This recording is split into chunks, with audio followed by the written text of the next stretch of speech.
Videos देखने के लिए सब्सक्राइब करें जनसत्ता.com, बेल आइकन दबाकर पाएं लेटेस्ट नोटिफिकेशन। नमस्कार, स्वागत है आपका जनसत्ता पर। 19 जून को होने वाले राज्यसभा चुनाव के लिए बीजेपी ने कमर कस ली है। कर्नाटक में सत्तारूढ़ बीजेपी ने अपने 2 उम्मीदवारों के नामों का ऐलान कर दिया है।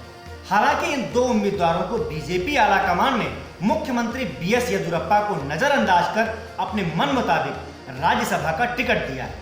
ऐसे में राजनीतिक गलियारों में चर्चा जोरों पर है कि क्या बीजेपी येदियुरप्पा से खुश नहीं है।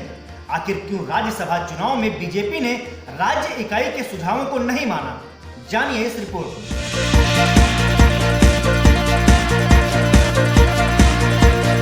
दरअसल कर्नाटक बीजेपी और सीएम येदियुरप्पा की ओर से राज्यसभा चुनावों के लिए 3 नामों का सुझाव पार्टी आलाकमान को दिया गया था, जिनमें प्रकाश सेठी, प्रभाकर कोरे और रमेश कट्टी का नाम शामिल था। लेकिन इसके उलट बीजेपी आलाकमान ने इन नामों पर ध्यान नहीं दिया और अप्रत्याशित रूप से 2 नए चेहरों को राज्यसभा का टिकट दे दिया। बीजेपी आलाकमान ने पार्टी कैडर के 2 लो प्रोफाइल उम्मीदवारों कर्ना कडाडी और अशोक गस्ती को मैदान में उतारने का फैसला किया है। ऐसे में बीजेपी आलाकमान द्वारा इसे येदियुरप्पा के लिए झटका माना जा रहा है।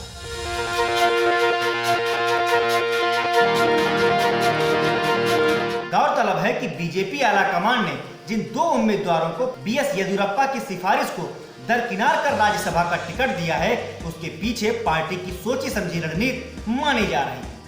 फिर चाहे वो राज्य में बीजेपी की नई लीडरशिप तैयार करना हो या फिर येदियुरप्पा के बाद दूसरे कद्दावर और सर्वमान्य नेता की तलाश हो। इस फैसले के पीछे दोनों ही कारण हो सकते हैं।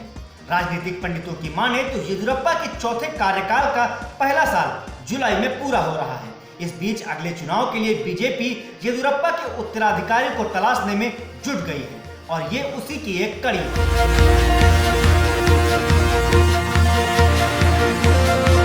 बात अगर उन उम्मीदवारों की करें जिन्हें बीजेपी आलाकमान ने राज्यसभा का टिकट दिया है, तो उनमें बेलगावी से 54 वर्षीय एर्ना कडाडी प्रभावशाली लिंगायत कम्युनिटी के मेंबर हैं।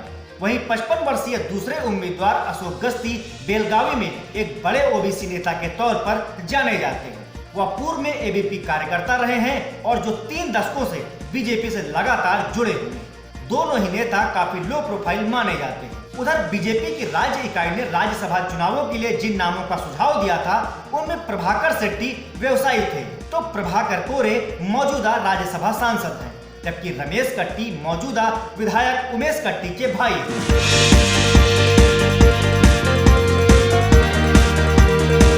उधर बीजेपी के बाद जेडीएस ने कहा है कि वह कांग्रेस के समर्थन से देवगौड़ा को मैदान में उतारेगी। पूर्व सीएम और देवगौड़ा के बेटे एचडी कुमारस्वामी ने कहा कि हमारी पार्टी के विधायकों, कांग्रेस नेता सोनिया गांधी और कई अन्य राष्ट्रीय नेताओं के अनुरोध के बाद पूर्व पीएम एचडी देवगौड़ा ने राज्यसभा चुनाव लड़ने का फैसला किया है और वो मंगलवार को यानी कि आज राज्यसभा का नामांकन भरेंगे। तो इस रिपोर्ट में हमने आपको राज्यसभा चुनाव को लेकर कर्नाटक की सियासत से आपको रूबरू कराया। आपको हमारी यह रिपोर्ट कैसी लगी हमें बताएं कमेंट बॉक्स में। साथ ही साथ राज्यसभा चुनाव से जुड़ी हर बड़े अपडेट के लिए बने रहे जनसत्ता के साथ। नमस्कार।